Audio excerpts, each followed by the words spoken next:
Okay, so this video is a preview of what we're going to do in class on Thursday. We're going to start getting into inference.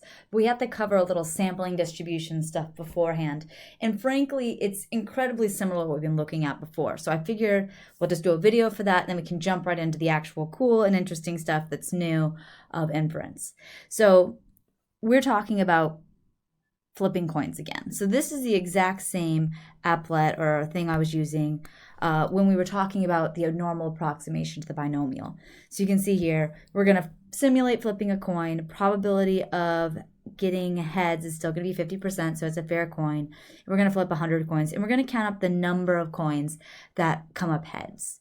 So if you were to use this little applet, I can go ahead and say, all right, do this one time. We can see what we saw in class, except for it doesn't give me a list because 100 is a lot. And then it poops out what that observation is. And we can do this 1,000 times, 1,000 more times, 1,000 more times. And eventually we start seeing what looks like a nice little normal distribution, right? Which is where that approximate normality came from. This was what we learned in class. Let me see if I can figure out how to write on my screen. I know I can. No, I have to be able to. Screen sketch. All right, so we saw in class, this is where we have that beautiful normal distribution. This is why we were able to say X, the number of successes, follows an approximate normal distribution with a mean that is n times p, because our n here was 100, and our probability of success was 0.5.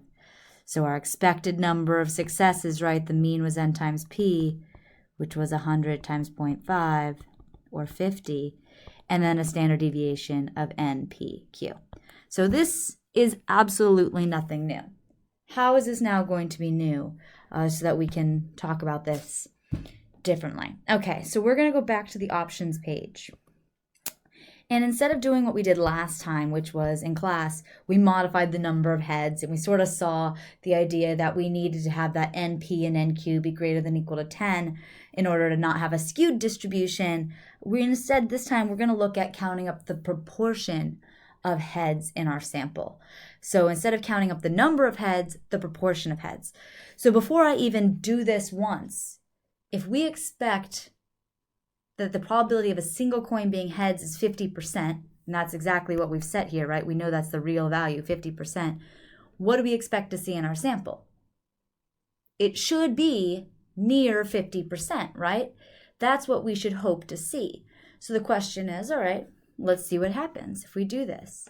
So now you can see, instead of counting up the number of heads at the bottom, we're counting up the proportion of heads at the bottom of this graph. And if we were to do one run, it's going to tell me, okay, there were 54 heads, just like last time. And when it poops out, it's going to poop out that observation at 0.54 instead of at 54.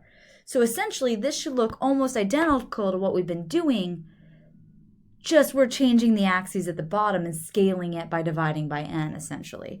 So if we do this 1,000 times and 1,000 more times, we're going to see exactly what we saw in the other distribution. We're still going to see this approximate normal.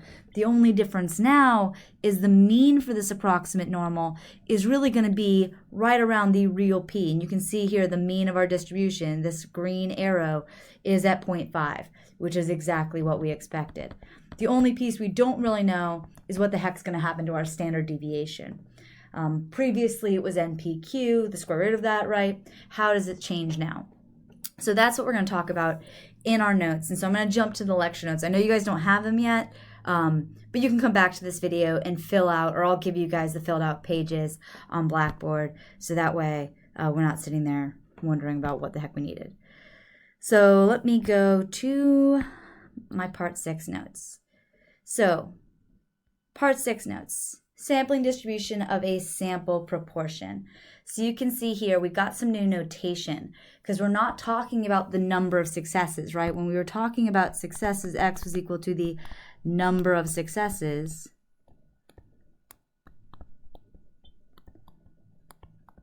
Now we're talking about the proportion of successes in our sample, right? And we're going to call that p hat. So p hat is our proportion of successes in our samples. It is calculated using this Not very complicated formula. It's going to be our number of successes divided by our number of trials. So just like we saw in that example, if there were 54 heads over 100 possible flips of the coin, our sample proportion was 0.54. So same idea. Now, we do have one more definition here. If p hat is our proportion from our sample, the true proportion or the population proportion is denoted with a p. So sort of like back when we were doing regression, y was the real y, the true y, and y hat was our predicted y. Same sort of idea here. Our sample is we're going to eventually use as a prediction. So this is not the real thing. It's a statistic from a sample. It's something we can calculate. So there's an example in our notes just to show you the exact same thing we kind of saw in that simulation, except it's getting at something a little more exciting here. So in my example, I had 100 coins that I flipped. In this example, they're only flipping 10 coins, right? So this is our sample size or our number of trials.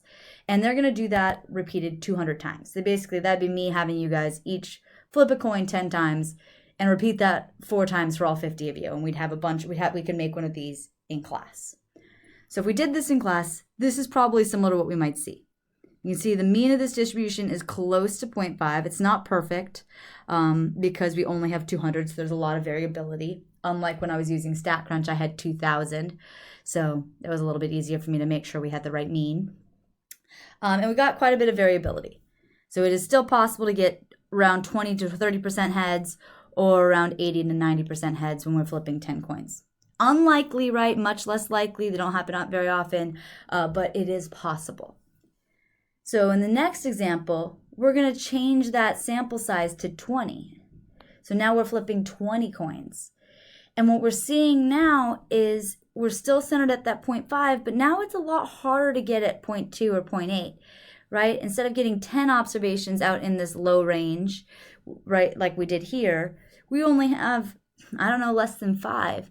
So it is becoming harder and harder to get away from that mean the more and more flips we're looking at. In fact, if we go back to this example, there was nothing out here in that 0.2 region, right? That was sort of what we were talking about.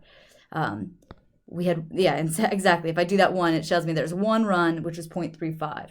So there's really nothing below 0.3 like we see in these examples in the notes. So we're going to get a little bit more on this, and maybe we'll do an experiment in class. We'll see how much time we have. So all of this is supposed to get us this idea that, sure enough, if we're talking about this p hat, it, just like x, because all it is a scaled version of x, our number of successes, also follows an approximate normal. That approximate normal will have a mean of the original p, the true population proportion, and a standard deviation that is the square root of pq divided by n.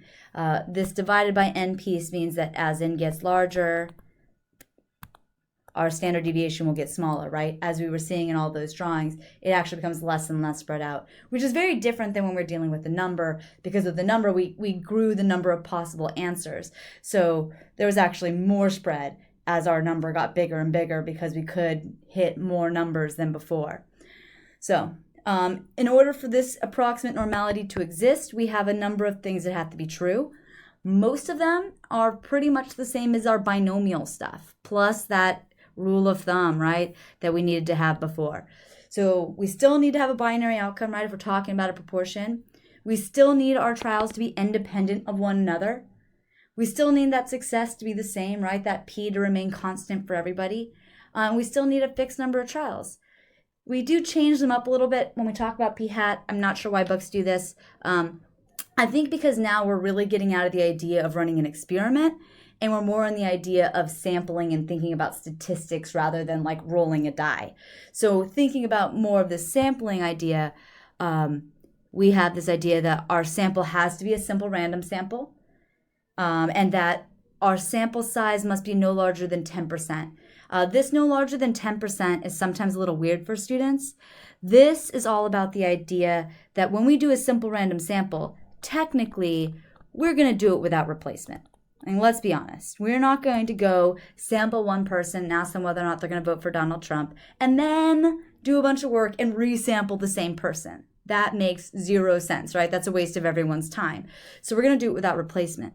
But technically, if that's what I'm doing, you guys know what's going to happen then, right? So if there's 200 students that I have in my classes and I'm going to start randomly sampling them and say 10 of them are going to vote for Trump, I would have to think about that little sampling without replacement crap that we were doing on the last test, right? Like if I got one on the first try, I have to do that business. And that does not work, right? Without replacement automatically means dependent. So we cannot use this. So how do we reconcile these? And that's what number 3 does. As long as that sample size is small enough relative to the population size, then that amount that the change is so small that it doesn't matter, right? The difference in doing 50 over 1,000 to 49 over 999, those probabilities are very, very close. So statistically, we can kind of ignore the fact that truly without replacement is dependent. So that's what this is about. And it's a little bit weird for students because we kind of have these two counteracting forces. We have the rule of thumb, which says our n needs to be big. And we have this saying n must be small. But really, it's small relative to the population. So there's sort of a sweet spot of sample sizes that we would be looking for when wanting to do things using the sample proportion.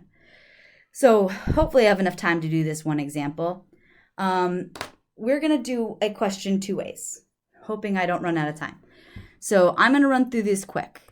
Just glancing here, we can see that we have a P, a probability of success, and we have an N, our sample size. In this case, talking about whether or not someone is overweight. And the first question says, let's use the normal approximation to the binomial to find a probability. All right. We know if we're doing a normal approximation to the binomial, there's 2 steps. First piece, we got to have a mean and a standard deviation because we're going to use the normal approximation. And to use a normal, we need a mean and a standard deviation. The mean and standard deviation for the binomial are NP and NPQ. Square root of that, right? So I'm going to go ahead, calculate those two. So 600 times 0.71, this is 426. And the square root of all that crap. Until my 15 minutes of recording time are dwindling away. So there's my mean and standard deviation. Once you get your mean and standard deviation, this is when you can finally draw your normal curve. We know we're centered at 426. And in this particular case, we want to find the probability of at most 405.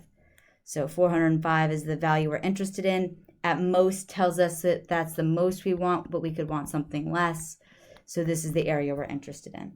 And then we could do normal CDF. Negative 999 going off to the farther left, 405, 426, 11.1149. So should have had these answers queued up so I wouldn't have to waste time. 405, 426, and 11.1151. All right. According to my calculator, the probability of this happening is 0.0294. So I just want to show you guys that we could use either the number to do this, or we could also use the proportion. So we're going to redo this question. This time we're going to do it for a sample proportion. So first question here says, what's the sample proportion? It's asking us for p hat. In this case, we have 405 successes. That was our X, right? Out of the 600 people that we sampled. So our sample proportion is 0.675. Now, we know the sampling distribution for the number. That's what we used on the last one. We used the fact that the number follows an approximate normal centered at 426 with a standard deviation of 11.1149. But we could have used the distribution of the sample proportion instead.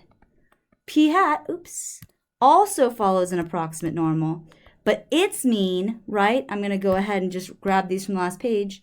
Its mean is P and its standard deviation is the square root of PQ divided by N, right? Slightly different. So in this case, no calculation necessary for the mean. The standard deviation I would have to calculate in my calculator. Oh, I totally lied here. No, it was going so well. Our mean is, our real P was a 71, right? 0.71. This is what happens when you start trying to go really fast. Oh, it's a lost cause. There's no way I'm finishing this in 14 seconds. I'll have to finish this in class, or maybe I'll have you guys try to finish it as the JITT. I think that's what I'll do. All right. Good luck, guys. You can do it.